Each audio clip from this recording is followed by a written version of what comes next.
देने वाले जब देते हैं तो देते हैं छप्पर फार के। यो कहानी त तपाईँ हामी सुन्नु भएकै होला। आज म यस्तै कहानीसँग रिलेटेड एक व्यक्तिको जीवन कथा लिएर आएको छु।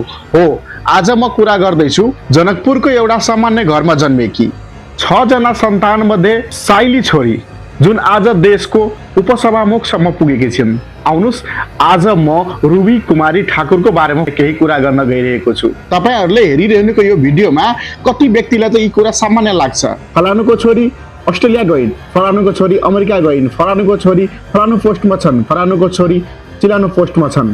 तर हाम्रो यो मधेसको समाजमा छोरी आज उपसभामुखको पोस्टमा पुग्नु भनेको यो उपलब्धि हाम्रो लागि इन्डियाले चन्द्रमाको दक्षिण ध्रुवमा ल्यान्ड गरे जस्तै हो। यो उपलब्धि सानोतिनो उपलब्धि होइन। यो भन्दा अगाडि मधेसबाट पहिलो राष्ट्रपति बनेको थियो, त्यो पनि इतिहास बनेको छ। र आजको दिनमा मधेसबाटै बालेन्द्र शाह प्रधानमन्त्री बनेको छ, त्यो पनि इतिहास बनेको छ। भर्खरै हिजो आजको घटना रुबी कुमारी ठाकुर विश्वकै सबभन्दा कान्छी उपसभामुख बनेर आफ्नो रेकर्ड राखेकी छिन्, यो पनि इतिहास बनेको छ। तर तपाईलाई थाहा छ यो इतिहासको पर्दा पछाडि कति भयावह दृश्य रहेको छ, तपाई कल्पना समेत गर्न सक्नुहुन्न।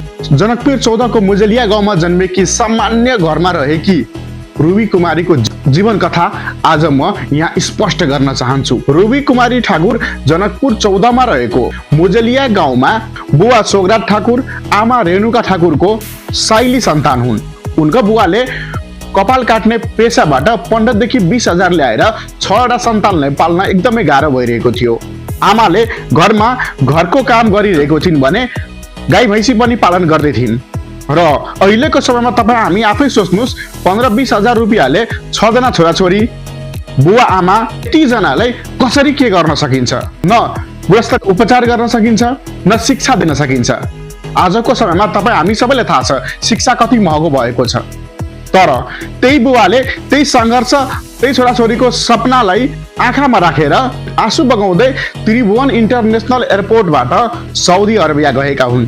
अब कुरा त्यहाँ आउँछ जब यी पीडाहरूलाई सम्झेर र मधेसको वास्तविकतालाई बुझेर बालेन सरकारले हर्क सम्पाङको पार्टीबाट आएकी रुबी कुमारीलाई साथ दिने निर्णय गरे।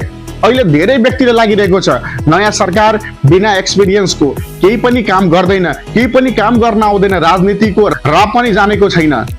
तर यस्ता निर्णयहरू गर्दैछन् अहिलेको नयाँ सरकारले कि हामी तपाईँ सबै पर्खिरहेको छौँ, आज के होला, भोलि के होला र के न्युज आउला। तर कुनै पनि यस्तो निर्णय प्रश्न उठाउने खालको रहेको छैन। यस्तो लागिरहेको छ यिनीहरूको विज्ञहरूको टिम छ, किनकि प्रत्येक संस्कृतिलाई, प्रत्येक समस्यालाई आफ्नो समस्या भनेर अहिलेको सरकारले काम गरिरहेको छ। अब एउटा प्रश्न सुन्नुहोस्, रुबी कुमारी ठाकुरको सबभन्दा पहिलो भाषण नै के थियो भने दाइजो एकदमै धेरै छ।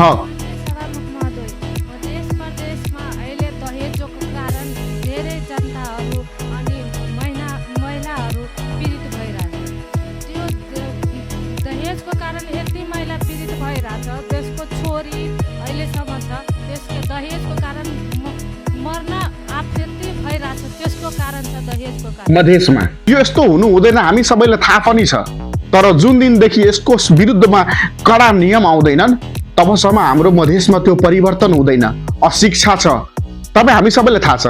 मधेसबाटै नेपालभरिमा सबभन्दा धेरै टिचरहरू जन्मिएका छन्। मधेसबाटै धेरै शिक्षक यस्ता छन् जुन पहाडमा, हिमालमा गएर पढाइरहेको छ। तर मधेस आफै साक्षरताको दरमा सबभन्दा तल छ। किन छ त्यस्तो? कहिले सोच्नु भएको छ? आज रुबी बोल्न नसकेर ती वर्ड निकाले क्या। त्यसलाई हेर्नुहोस्, रुबीको वर्ड लटपटी हो, उसलाई नेपाली बोल्न आएन, त्यतातिर नजानुहोस्। रुबीले बोलेको कुरा चाहिँ के हो त्यो कुराको गहिराइमा भित्र सोच्नुहोस्। म रुबीलाई साथ दिएका बालेनलाई सलाम गर्न चाहन्छु, सरकारलाई बधाई पनि दिन चाहन्छु र मधेसबाट इतिहास बनाउन सफल रुबी कुमारी ठाकुरलाई कार्यकालको शुभकामना पनि दिन चाहन्छु। र रुबी कुमारी, तिमी निर्धक्कका साथ आफ्ना समस्या र समाजको न्यायको लागि, समाजको हितको लागि जे बोल्न सक्छौ बोल्नुस्। तर एउटा सल्लाह पनि दिन चाहन्छु, यदि यो भिडियो तपाईहरुले शेयर गरेर यदि रुबी कुमारी समक्षमा पुगेछ भने रुबी कुमारीलाई म यो भन्न चाहन्छु, सकभर तिमी त्यो संसदमा आफ्नै भाषामा बोल, जसले बुझ्दैन उनीहरुले ट्रान्सलेटर युज गरोस्, क्वेशन उठाउने ठाउँ नहोस्। हस्त, नमस्कार, धन्यवाद।